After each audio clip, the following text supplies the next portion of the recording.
이용하지 마십시오. 그것은 말도 안 되는 것이기 때문입니다. 그 다음에 이제 외래 오실 때 어떻게 오셨어요? 그러면 얼마나 클지 보려고 왔어요. 그렇게 말씀하시는 분들도 계시는데요. 최종 키 자라나는 어린이들이 최종적으로 성인이 되었을 때 얼만큼 컸을지를 대략적으로 예측할 수 있는 방법들이 있기는 있습니다. 이거는 예상 키 내는 건 아닌데요. 어머님, 아버님의 키라는 것이 어린이 키에 어느 정도 중요하기 때문에 예전부터 어린이들의 키를 예측하는데 부모 중앙 키라는 것이 중요하게 여겨졌습니다. 그래서 이 부모 중앙 키는 남자아기 같은 경우는 어머님, 아버님의 키를 더해서 플러스 13을 하고 나누기 2를 한 것이고 여아의 경우에는 아버님, 어머님의 키를 더해서 빼기 13을 해서 나누기 2를 한 것입니다. 그래서 이것을 부모 중앙키라고 말하고 이것은 엄격한 의미의 예측키는 아니지만 대부분의 어린이들이 이 부모 중앙키에서 플러스 마이너스 10cm 안에 들어갑니다. 근데 이렇게 하면 범위가 워낙 크기 때문에 그 안에 들어갈 것 같기는 하는데요. 저희가 아까 무슨 성장장애가 있는 게 저신장증이 있다든지 성장 속도가 너무 떨어지는 경우에도 이제 성장장애가 있다고 판단을 하는데 키를 예측을 해봐서 이대로 어린이가 자랄 경우에 이 부모 중앙키 플러스 마이너스 10cm 밖으로 나간다는 것도 이것도 어떤 병적인 저신장증의 가능성을 시사하는 거기 때문에 저희한테는 중요한 데이터입니다. 하지만 이 부모 중앙키는 계산하긴 편하지만 이게 키를 예측하는 것은 아니고요. 최종 키를 예측하는 여러 가지 공식들이 있습니다. 이거는 그 키랑 여러 가지 데이터들을 통계학적으로 돌려서 나오는 그런 데이터들인데 그때 주로 이용되는 것들이 그 어린이들의 고령령이 얼마인지 키가 얼마인지를 이용해서 전반적으로 어린이가 얼마큼 자랄지를 예측하는 게 가장 많이 쓰는 공식이고 그 이외에 어린이의 만 나이나 그다음에 부모 중간키 어린이의 체중 같은 것까지 고려해서 여러 가지 통계 프로그램을 통해서 어린이들이 얼마큼 자랄지를 알아볼 수가 있습니다. 그래서 어떤 성장 클리닉에 갔더니 얘가 얼마큼 자랄 거라고 숫자를 딱 알려줬다. 158.5 나왔다 이렇게 말씀하시는 분들이 계시는데 그런 거는 이런 프로그램을 통해서 계산되는 그런 것들입니다. 하지만 이런 것들은 경험적인 방법이고 이 프로그램 자체가 우리나라 자체 개발이 된 것이 아니고 주로 미국에서 성장을 연구하는 사람들이 미국 어린이들의 성장 데이터를 통해서 나온 것이기 때문에 우리나라 어린이과는 잘 맞지 않는 경우가 있습니다. 그리고 집단적으로 예를 들면 1000명의 어린이들이 쭉 어떻게 자라나를 보고 그 어린이들이 환경이나 어떤 약물을 투여받았을 때 이 어린이들이 예상 키가 어떻게 달라졌나 이런 거를 비교할 때는 의미가 있을 수 있지만 개개인 어린이 하나하나한테는 아무리 좋은 훌륭한 의사가 아무리 좋은 프로그램으로 계산을 한다 그래도 자라나는 어린이가 정확하게 얼마큼 클 수 있지는 알 수 없습니다. 그렇기 때문에 어디에서 최종 키가 이 정도 나온다라고 듣더라도 그거를 너무 신경 쓰지는 마시고 대략적으로 얘는 그냥 정상적으로 자랄 수 있겠다, 너무 작겠다, 너무 크겠다 정도만 판단할 수 있는 지표로 이해하시는 것이 좋습니다. 그 다음에 또 이제 외래에서 어머니들이 자주 하시는 말씀들이 이 정도 크면 지금 평균 키 정도는 애들이 될 거예요 라고 말씀드리면 얘들이 다 컸을 때에는 남자애들은 우리나라에도 한 180 되고 여자애들은 한 170 될 텐데 지금 평균 키 정도 되면 그때는 너무 작지 않을까요? 라고 걱정하시는 분들이 있습니다. 그래서 그렇지 않을 거라는 걸 보여드리기 위해서 가져온 데이터인데 비교적 최근에 국제적으로 믿을 만한 최종 어른 키들의 그런 데이터들입니다. 보면 지금 전 세계적으로 제일 큰 민족이 크로아티아에 있는 어떤 민족인데 남자가 185 평균, 여자가 171입니다. 그거 말고는 장달이라고 저희가 알고 있는 북유럽, 스웨덴 같은 데에서도 여자 키가 체중이 170이 안 되고 다 160대이고 남자 키 평균이 180 넘는 데가 없습니다.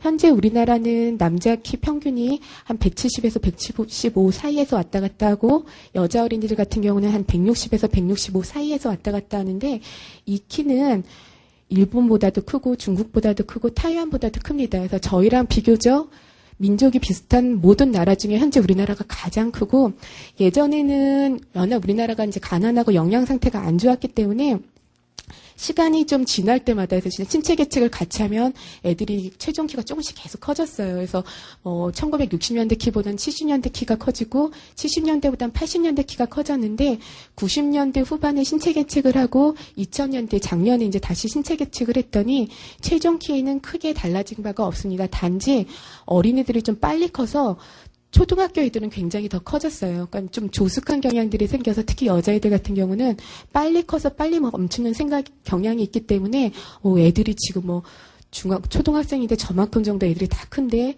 얘네들이 대학생 될 때는 훨씬 더 크지 않을까라는 것은 그렇게 우려하시지 않으셔도 됩니다. 현재 거의 우리 민족이 클 수 있을 만큼 최대로 컸다고 지금 생각하고 있습니다. 그 다음에 이제 사춘기가 빨리 오면 키가 작지 않을까에 대해서 이제 걱정하시는 분들이 꽤 많으신데요.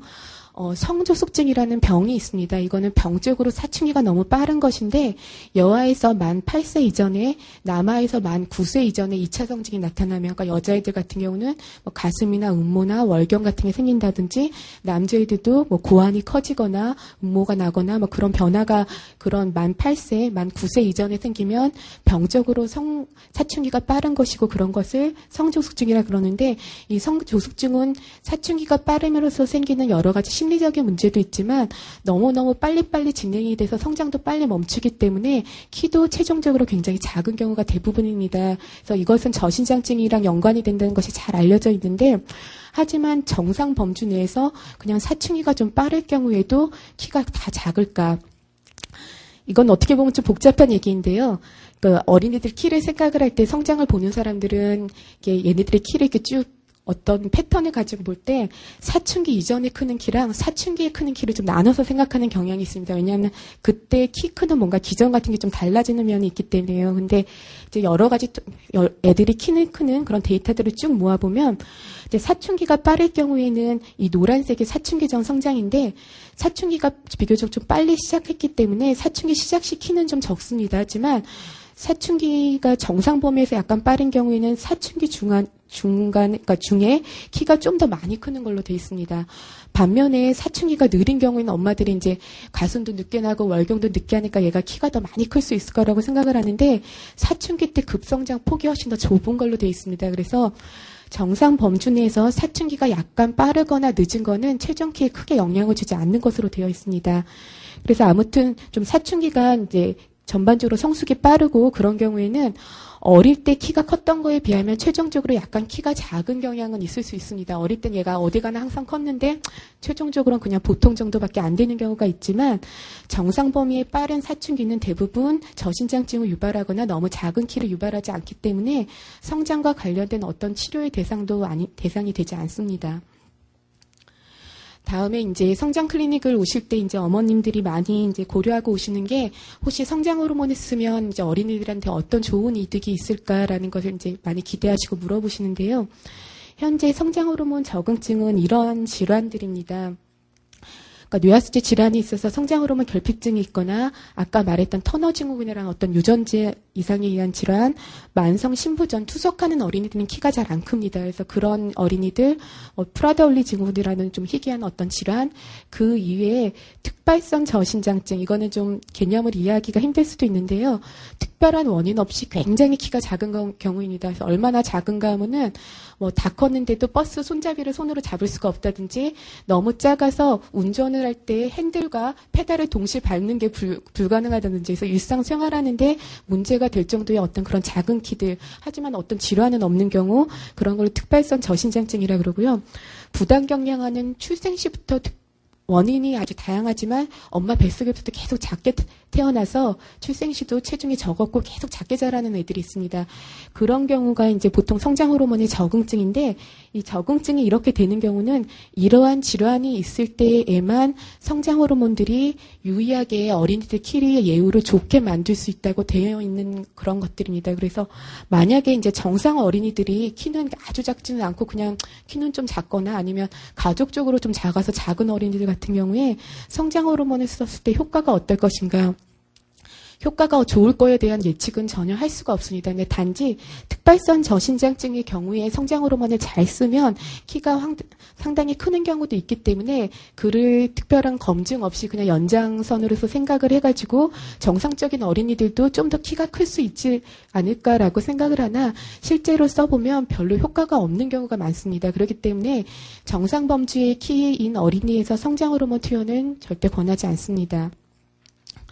그 성장 호르몬 부작용은 여기 기록된 것 같은 부작용들이 있는데요. 이것은 일단 넘어가도록 하겠고요. 이런 부작용들은 흔하지는 않습니다. 하지만 가능한 부작용들이기 때문에 만약 성장 호르몬을 투여받을 때에는 이런 부작용들이 생기지 않는가에 대한 검진이 필수적입니다. 성장과 관련된 다른 치료들은 어떤가? 이제 어머님들이 외래 오실 때 사춘기가 좀 빠르면 키가 많이 자고 있으니까 사춘기 지연제라는 약물을 쓰면 어떨까? 이 약은 성조숙증을 치료하기 위한 약물인데 성장에 대한 효과는 성조숙증이 있을 때는 키에 도움이 됩니다. 그리고 일부 성조숙증까지는 아니어도 사춘기가 좀 빠르게 시작해서 급격하게 진행하는 어린이들이 있는데 그럴 경우에는 성장에 약간 도움이 될 수도 있지만 정상 범위의 사춘기 어린이들한테 써서는 키에 하등 도움이 되지 않습니다. 그 외에 경구영양제나 여러 가지 약품들도 굉장히 많이 복용하시고 특별한 운동요법이나 운동 프로그램 같은 것도 상당히 고가인 것이 있고요. 특히 잠을 어떻게 자냐에 따라서 성장이 어떻게 달라지는가에 대해서도 관심이 많으신데 안 좋은 것은 이런 것들은 키를 더 크게 하는데 객관적으로 효과가 입증된 것은 아무것도 없습니다. 단지 영양의 결핍이 있다든지 영양의 문제가 있다든지 운동이 너무 부족하다든지 공부를 너무 열심히 하거나 다른 이유로 수면 결핍이 생긴다든지 그럴 경우에는 성장장애가 생길 수가 있습니다. 그래서 이제 여기 오신 분들이 거의 다 그렇게 생각하고 계시겠지만 키라는 거는 건강한 생활을 할 때 자기가 클 수 있을 만큼 충분히 클 수가 있습니다. 그래서 어떤 키를 키우기 위한 노력을 하나하나 하시기보다는 전반적으로 이 어린이가 심신이 어떻게 건강할 것인가를 생각을 하면서 어린이를 키우시는 게 성장에도 도움이 되는 것입니다. 그래서 성장에 대한 평가가 필요한 경우는 요약하면요.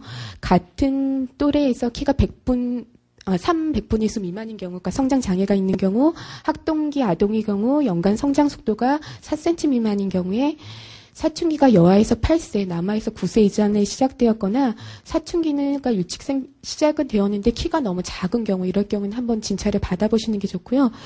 출생 시 키가 적으면서 계속 좀 작게 자라는 어린이들은 끝까지 작을 가능성이 큽니다. 그래서 이런 어린이 진료가 필요하고 만성 질환이 있거나 항암 치료를 받은 경우 시신경에 이상이 있거나 얼굴 중앙부에 이상이 있었던 경우는 이런 거는 그러니까 중앙부 이상이라는 게 구개열, 구순열 주로 이런 것들인데 이럴 경우는 성장 호르몬 결핍증이 잘 생기기 때문에 진료가 필요합니다. 그리고 만약에 성장 장애가 있다고 생각이 되셔서 외래 진료를 보러 오실 때에는 어린이가 출생 시 체중이 얼마였는지랑 과거에 어떤 질환이 있었는지 그리고 부모님 키가 얼마였는지랑 부모님의 사춘기나 성장 패턴이 어땠는지 그리고 과거에 어린이들이 학교나 병원 같은 데에서 키를 잰 기록이 있으시면 그거를 가지고 오시는 게 진료하시는 데 도움이 될 것 같습니다. 이상입니다.